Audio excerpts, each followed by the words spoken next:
Imagine, you've had a project idea for months. You keep telling yourself, one day, I'll launch it. And then you realize it's been 2 years of telling yourself exactly that. Not because you're lazy, but because every time you think about it, your brain floods you with 10,000 worst-case scenarios, where everything falls apart, and everyone laughs at you. People always tell you, just go for it, failure makes you grow. But what actually happens is you stay paralyzed for years, playing out every possible thing that could go wrong, instead of just trying. Because the thing about fear of failure is that it sells you an illusion of safety. Your brain tells itself, if I never try, I can never fail. Except that doing nothing, depending on the context, can already feel like failure in itself. There's something important to understand here. Your fear of failure didn't come from nowhere. It was conditioned into you. At school, if you failed a test, you were the dumb one. If you made a mistake in sports, everyone laughed. If you raised your hand and got the answer wrong, you looked foolish in front of the whole class. So your brain learned that failure is dangerous. Not physically, but socially. That failing means risking judgment, rejection, shame. And your brain would rather keep you in your comfort zone.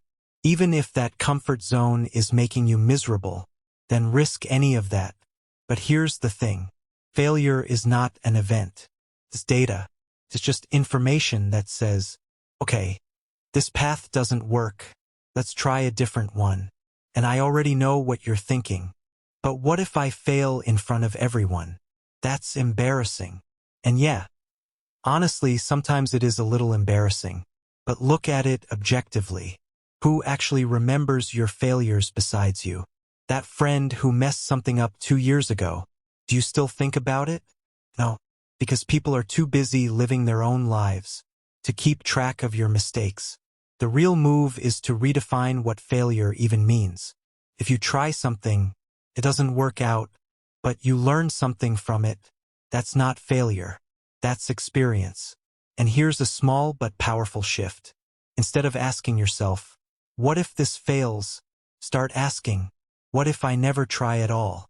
Think about 5 years from now. What's going to hurt more? Having tried and not succeeded, or sitting there thinking, I should have just done it. And spoiler, almost always, it's the regret of not trying that hits the hardest. One last thing to keep in mind. There will always be people who judge you, no matter what you do.